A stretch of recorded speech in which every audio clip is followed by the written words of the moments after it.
Girls Digital Conference came out of an initiative that started a year and a half ago now with RI President Shaker Mehta. So he saw there were certain areas in the world that girls were being disproportionately affected, and they had, basically some barriers to being all that they could be, essentially. And so he started this initiative. It continued with Jennifer Jones, and it'll actually continue with Gordon McAnally next year. So our district governor, John Drusidon, wanted us to do something with it to help kind of move the ball forward. And so he was kind enough to bring Allison and also Gary and Yolanda King, if any of you are familiar with them, to our committee, and Ophelia Maletzko. And so through the amazing network that Allison has and the Kings have, we found these great speakers on all those different areas that she mentioned, and it was virtual so that more people could attend. And the goal was really to educate Rotarians. Everybody got confused. They thought, it's an Empowering Girls Conference. Aren't girls attending? No, that wasn't the goal. The goal was to educate Rotarians so that they could either start projects to help with some of these things or support organizations that are already doing the work. So that was the idea. And the recordings are now on the YouTube channel for District 5520. So if you go to that YouTube channel, you'll find them there. They're all in a playlist. So if you wanted to listen in on any of the sessions, you could. Thank you. You're welcome. And welcome to our club. Thank you. So maybe you can describe for us what the heck is girls empowerment? Yeah, so what I take away from it, because I've gotten questions too when people hear girls empowerment, they say, well, what about the boys? We don't want to, put the boys or men down, and that's not the goal at all. There are certain areas where girls and women are disproportionately affected, like human trafficking. 70% of the victims are girls and women. But if we work on human trafficking, the 30% that are men and boys, everybody gets helped. And that's my goal, is to work on these things, raise everybody up together, and solve some of these issues that we have. And then also open up opportunities, because we talked about careers in STEM for young women, because there are fewer young women in STEM, and financial literacy. But I think financial literacy for young men is still an issue too. So that's the goal. Yeah. And so you think this is important because? Because I think that as a global family, if you have, or a team, if you think of the world like the human race as a team, if you have half your teammates that are behind the rest, you want to raise everybody up so the team is even stronger. So that's my motivation.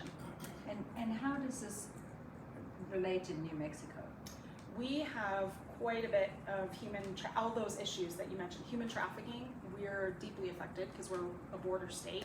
And then financial literacy, and then we had one session on drugs and alcohol where the speaker talked about how we're near the bottom in terms of taking care of our kids, which opens up our opportunities for them to get involved in drugs and alcohol, which so drugs and alcohol happens to vulnerable people. It's not something that's necessarily wrong with them. It's just when they're in that situation, it's easier for them to get involved in that. And so because we're so down on the list in New Mexico, we have a lot of opportunity to fix that.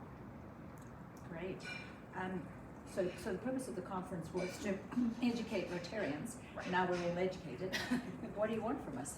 So now I'm hoping that folks will still watch the recordings, still learn about these topics that we discussed, and then any of the topics, it doesn't have to be like we're not giving a directive on what you want to work on, but anything the club is inspired by or interested in, work on that. Either have a project or support local organizations that are doing that work, or even donate money if you can't find a hands-on opportunity, any of those things. So John Drusidon asked you to get this going. Right. Do you think this might be something that the district will do in the future? Something similar? Yeah, I do. I think they're going to continue that Zoom format for different organizations that are doing different work. It may not be focused entirely on empowering girls. There could be a section of it that's still empowering girls, since that initiative is still continuing at the Rotary International level. But I think there's lots of things that Rotarians are working on that we could invite speakers that can inspire different clubs to learn from each other, different projects. So yeah, I do think there'll be more of these events. Great. And one of the criticisms I heard was that I wanted to watch all of them, but you could only sign up for 2 sessions. Right. So would you recommend that we reach out to these experts and ask them to be speakers in our club? Or Yeah, that's definitely. would that be helpful? Yeah, absolutely, especially where you guys normally do Zoom, right? Yes, we usually have Zoom. Yeah. Not today, but that's okay. Yeah, so like the speakers you invited from Hawaii, that was amazing. That she was able to join us, virtually, where if we had had the conference in person, we couldn't have done that. So I think most of them would be willing to speak to the clubs. So yeah, absolutely reach out. Great. And other ideas for how can I say, how many people attended the? It was 70 or so that registered, and we actually had 66 attend. So that's pretty good, I thought, on a registration to actually showing up ratio. So that's who attended, Yes. but we have about 19 or almost 2,000 Rotarians in the district that can access those recordings and still listen in. So do you have some sort of idea as to how clubs might use those tapes or videos to increase club awareness? Because I know that Linda Bullock and Linda and myself, we all attended, so we know what you're talking about. Perfect. But the rest of us didn't, and so perhaps there's a way which we can easily introduce the club to. Yeah. That'd be easy to show. Yeah, it should. So one thing we're going to do is we're actually going to create kind of a summary for the district conference also. So that's another way you can see it. Okay. But the program guide, the speaker guide, has short summaries of each session. So if you wanted to share that with your clubs, they could look up the corresponding recording and get more information directly from the speakers. And the whole point is, just take the information in, and then whatever appeals to you in terms of what you can do with that, go ahead. That's the great part about Rotary, is that we're a grassroots organization. So Right. Yeah. Right. Okay. Well, this is fantastic. And so I invited Jen to come and talk to us because, first of all, I thought this conference was inspiring. And as she says, it doesn't have to just be empowering girls. We can apply it to many different arenas. And so I'm hoping that we're all listening in and thinking, I'd like to learn more about A, B, C, D, and perhaps we can set that up in some sort of way. Yeah. And I don't suppose your club said, oh my gosh, Jen, you're fantastic. What are you doing? Not yet, but we haven't had a meeting since that. Oh, okay. So that's coming up at my next meeting. We're actually inviting an organization that's helping homeless women, and so the organization focuses on women, so she's coming in to speak to our club. So we're trying to follow the theme, but you can really do anything, and your club is probably doing something already that relates to the theme. And actually that's why I brought my notebook up, because I've spoken to a couple of clubs, and they'll say, okay, that conference was great, but we're already doing stuff, here's what we're doing. So and that's not bad. You may already be doing some work that relates to it, so I'm interested in learning from you also. Well, actually, one of the ideas that I came away with was this conference was such an easy way to bring people together. Yeah. But it also was an easy way to bring youth together. And I was hoping maybe the club might think about putting together a virtual conference that's focused on youth, not quite the same emphasis as trying to help clubs find projects to do, but helping youth with tools to empower them. Yeah. And so I think that would be actually quite easy to put together. And I think that would be amazing, because what we found in talking to all of the speakers is that if you can get to girls that are in middle school or high school, get with them then kind of before they go off the tracks, or show them, have career discussions, financial literacy discussions, it can help them in their future kind of stay on a good path. So we're kind of doing some intervention before. Yes. Yep. Great. Yeah. Fantastic. Is there some way that we can share all up, like you've got your notebook there, Yeah. can you share all those ideas with I sure can. people? Yeah, absolutely. Because sometimes, that brainstorming helps other clubs Yeah, to say, for oh, sure. well, we could do such and such. Yep. Yeah. And one thing I'm thinking of, because John Drusenham, he put a spreadsheet on does everybody know the District 5520 site? You've been Yes, there you all recently? do, don't you? Just say yes. Just say yes. So it exists. And one of the requests that he had gotten from all of his visits was, I wanted to learn, the clubs asked him, they said, we want to learn what other clubs are doing. And so he just created a spreadsheet on the 5520 website, And I'm thinking of indicating there, like I'll collect these ideas, but also indicate which ones relate to the Empowering Girls initiative, so you can kind of filter, get ideas, points of contact, so we can connect on those topics. Yeah, but the district isn't thinking of doing a district. Actually, they are. Yeah, Yes. if we can, and it's a little tricky. It seems like the most popular topic out of the conference was human trafficking, so that seems like a natural fit. But we don't have it formed yet. But yes, the hope is a district project. Great. Yeah. Great. That'd be fantastic. Yeah. Are there any questions from any of our audience? Yes, I'd like to ask, Jen, were there any topics that you feel you should have added or would like to see added in the future? So we talked a little bit about this before the session today, and I think there's pros and cons either way. Absolutely, I want to see more topics added. If we had added them to this conference, then it might have been too diffuse. So, but yes, there's definitely more things to work on, and anything, like if there was anything you thought were missing from those topics. I can't think of any, but I'm wondering if you had ideas that were left out. We did leave out a few. Some of them are a little bit trickier than others to tackle, because from the Empowering Girls initiative from Rotary, they actually, as an ambassador, they give us a bunch of materials and topics. And so when this committee got together, I showed them all the topics that we learn about, and some of them are a little trickier than others. And so we did leave some of those out, like teen pregnancy is kind of a sensitive topic, so it can be kind of hard to tackle. Not that a club couldn't do a project with that, absolutely, but it was just a little bit trickier to fit into this particular conference, for example. And then there are topics that don't apply as much in our region, where the RI view is a global view. So in Africa, the young women have some different problems maybe than our girls do. I think there's more we could do maybe with self-esteem and body image. That certainly affects both, actually, young women and young men. Bullying and cyber, all that stuff that they're dealing with, more modern problems. So there's certainly more material out there. It's just what are the club members passionate about that you want to work on? That's the goal. The other problem we kind of ran into was, how long will Rotarians sign up for? Would they sign up for half a day? Would they sign up for a whole day, a weekend? Right. How long? We wanted to catch and hold, and so it was just a half-day conference. But there's cons to that, so it's a balance for sure. Yes, absolutely. Very well done. yeah. So something that I found out on Big Blue Yonder was that clubs and districts can emphasize the empowerment of girls in events such as Rotary Days of Service, Rotary Institutes, community-based projects, district events such as photo or essay awards, other service activities, and through communications such as social media and messages from Rotary leaders. So actually there's a lot of avenues that we can There's so many. explore. And I'm even thinking about talking to my club about Rotary Readers. Has anybody heard of that program?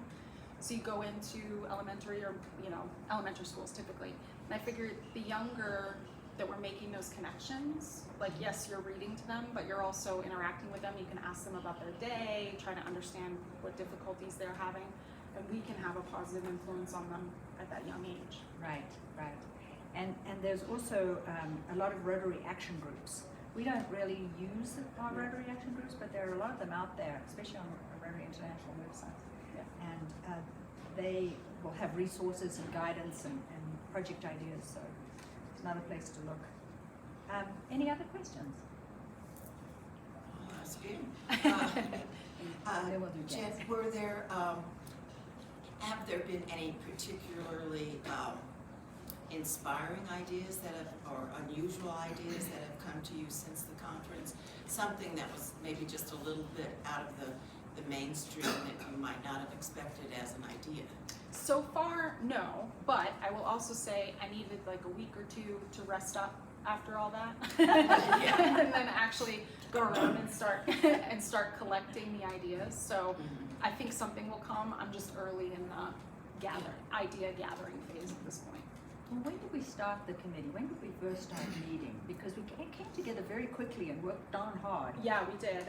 We had our first meeting, I think, in July of last year, but then there was we had a long runway. So it was really coming together in the September to November timeframe. Exactly. Yeah. Exactly. Yeah. And Jen brought us all together, kept us on track, and everything came together perfectly. It was one of the smoothest conferences I've ever been to. There were no glitches where I was. Yeah. You know. And we can say that now with relief now that it's done. Exactly. Yeah, Exactly. it was, as someone who attended 2 sessions, it was, I shouldn't say surprisingly well done, but it really was. It was smooth, there weren't any Big issues. tech, Hiccups. the screen didn't go glitches, the screen didn't go blank, voices weren't, reverberating. I mean, it was just, it ran smoothly. So I last, Thank you. I will get to you, James, I promise. But I wanted to ask Linda, because you also attended, right? And would you cross comment on the quality of the speakers? And which sessions? And did which you- sessions did you go I thought to? it was excellent. The one speaker I went to, the first one was on child sex trafficking or just trafficking. And the speaker though was the New Mexico Deputy Attorney General, Yeah. or somebody like that. Yeah. Close. Yeah. But anyway, he talked about New Mexico, not someplace else. And I remember him saying, that there's trafficking in every single town, big, small, everywhere. And he was also sharing they're trafficking at the mall, they're trafficking at the grocery store, they're trafficking at, Walmart, they're trafficking at CVS pharmacy. I mean, they're trafficking everywhere. And so I thought he would be I think doing his Zoom presentation for the club would be really insightful to people. Okay. And I think not just for Rotary, but for Los Alamos. Hey, it's here too. Yes. It's not just like somewhere. And then the other one I went to was on girl literacy. And just, the kids in the high school, they take money management as a class, teachers in that class. But, that's only a certain few little number of kids that take the class. And then nobody else knows anything about money, maybe. Yeah. And so the girls don't seem to know as much about money since in some families, the men make all the decisions about money. And therefore they feel like they don't need to know anything and they don't engage and therefore they don't learn because they don't have to because somebody else is taking care of it. But that was also very insightful. And they had a lot of statistics showing just how sad it is as far as The knowledge. being knowledgeable. Yeah. And you would think they would be more knowledgeable than they are. Especially in this community. Yeah. So they were both excellent. They were really good. Thank you for your input, Linda. James, you had a question. Yeah, so I organize an after-school STEM club, and I've struggled to get girls to come. I think we're probably at about like a 20% girl membership. But advertising outreach, right, is like I go to the schools and I tell the computer science teachers that I do this club, but I don't know how else to attract girls, right? I'm not a girl. Let me check. So do you have any ideas on how to attract girls into these after-school programs? You might. One thing I would suggest is asking the girls that are in your program for a little bit of insight, because I'm also, what grade is it? Is it middle school or high school? Yeah, so it's like elementary, middle school. Yeah, so that it would be best to get the voice of the customer from them for some ideas. But I also heard somebody speak, and she mentioned, because she's running, she's put together a program where it's a self-run group for girls in either middle school or high school, where they learn from each other. There's a service project involved. They meet every week and talk about different topics to try to improve their emotional resiliency and leadership skills and all that. And she said, she specifically, from that particular club, she does exclude boys because her experience has been, it's a little bit different. Like sometimes it's good to have a dedicated girl club. So I wouldn't get rid of, not not kicking the boys out, but maybe if you have room for a dedicated girl club, maybe that's one way to encourage them. I don't know, but again, talk to the students that are in there to get their ideas also on how to increase that.